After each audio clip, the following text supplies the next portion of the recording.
चलिए आज याददाश्त के पीछे के विज्ञान में थोड़ा गहरा उतरते हैं। हम ये जानने की कोशिश करेंगे कि आखिर कुछ चीजें हमें जिंदगी भर क्यों याद रह जाती हैं और कुछ पलक झपकते ही गायब। और सबसे जरूरी, हम अपनी याद रखने की ताकत को बढ़ा कैसे सकते हैं। बड़ा अजीब लगता है ना, जब घंटों की मेहनत के बाद अगले दिन दिमाग एकदम खाली महसूस हो। पर देखिए, इसमें परेशान होने वाली कोई बात नहीं है। ऐसा सिर्फ कुछ लोगों के साथ नहीं बल्कि लगभग हर किसी के साथ होता है, और इसके पीछे एक ठोस वैज्ञानिक कारण है। इस चीज को कहते हैं द फॉरगेटिंग कर्व।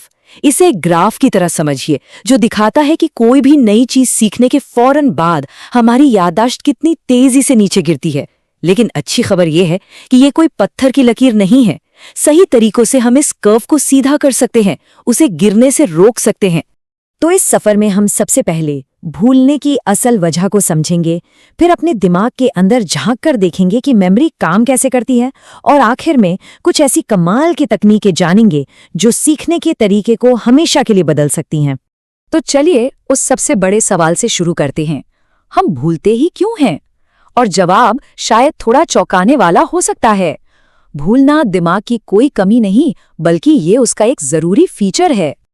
जरा सोचिए, इस वक्त जो आवाजें सुनाई दे रही हैं, जो कुछ भी आंखों के सामने है, कमरे का तापमान, ये सब जानकारी है। अगर हमारा दिमाग हर एक चीज को याद रखने लगे तो वो तो बस हैंग ही हो जाएगा। इसलिए वो एक बहुत ही स्मार्ट फिल्टर की तरह काम करता है। जो काम का है उसे रखता है और बाकी को जाने देता है। तो सवाल ये है कि ये स्मार्ट फिल्टर काम कैसे करता है? कैसे तय होता है कि क्या याद रखना है और क्या भूल जाना है? इसका राज मेमोरी बनने के एक 3 स्टेप प्रोसेस में छिपा है। चलिए इस सफर पर चलते हैं। इसे अपने दिमाग का एंट्री गेट समझिए। Sensory memory.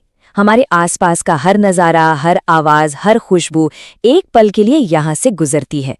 ये दरवाज़ा बहुत बड़ा है, लेकिन चीज़ें यहाँ 1 सेकंड के छोटे से हिस्से के लिए ही रुकती हैं। अब अगर किसी चीज पर ध्यान दिया जाए तो वो एंट्री गेट से अंदर दिमाग के कंट्रोल रूम में आ जाती है। इसे कहते हैं वर्किंग मेमोरी।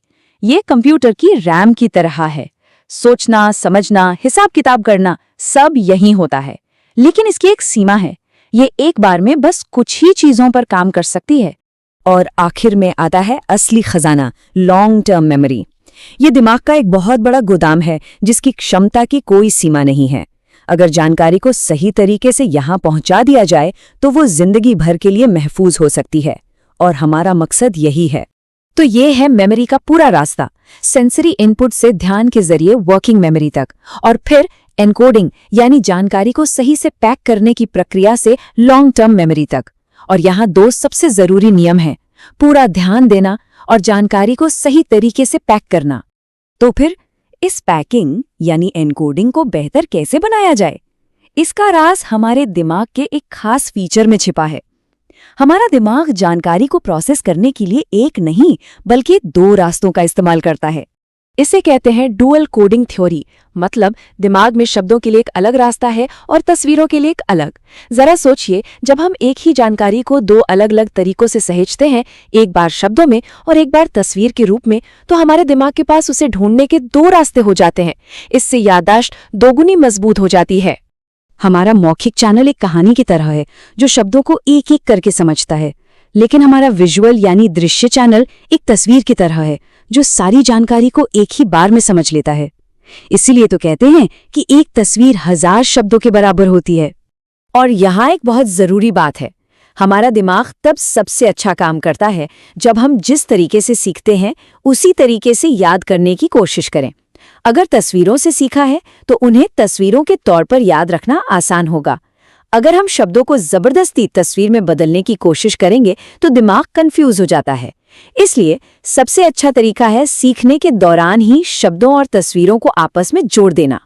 तो इस सारी जानकारी को असल जिंदगी में कैसे इस्तेमाल करें? चलिए एक ऐसी तकनीक से शुरू करते हैं जो किसी भी किताब या लेख को पढ़ने का तरीका ही बदल देगी। इसे कहते हैं SQ3R मेथड। देखिए, ये सिर्फ पढ़ना नहीं है, ये किताब से बातचीत करने जैसा है।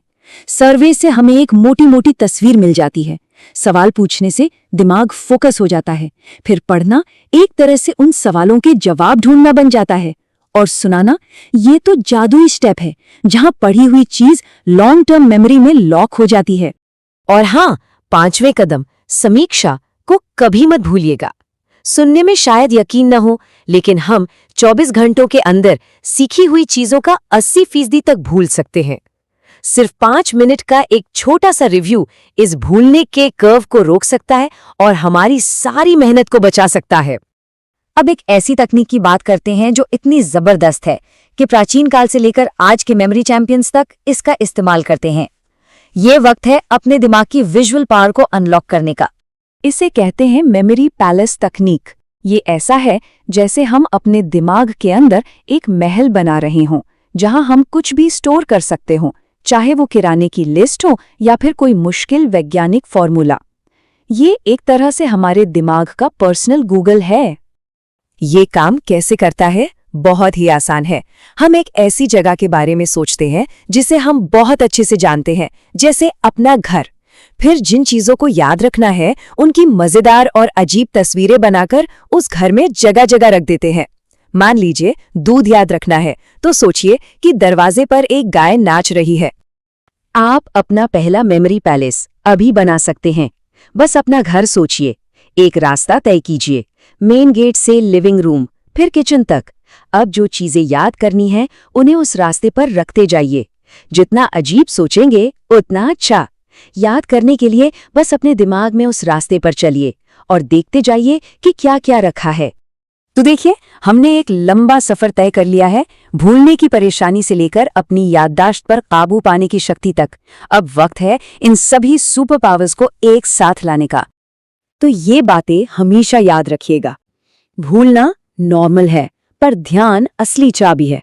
शब्दों और तस्वीरों को दोस्त बनाइए, एक्टिव होकर पढ़िए, सिर्फ देखते मत रहिए। अपने दिमाग में महल बनाइए और हमेशा हमेशा रिव्यू कीजिए। आखिर में, याददाश्त एक मसल की तरह है। इन तकनीकों का जितना ज्यादा इस्तेमाल करेंगे, ये उतनी ही मजबूत होंगी। तो अब सवाल ये है कि इन नई शक्तियों के साथ सबसे पहले किस चीज में महारत हासिल की जाएगी।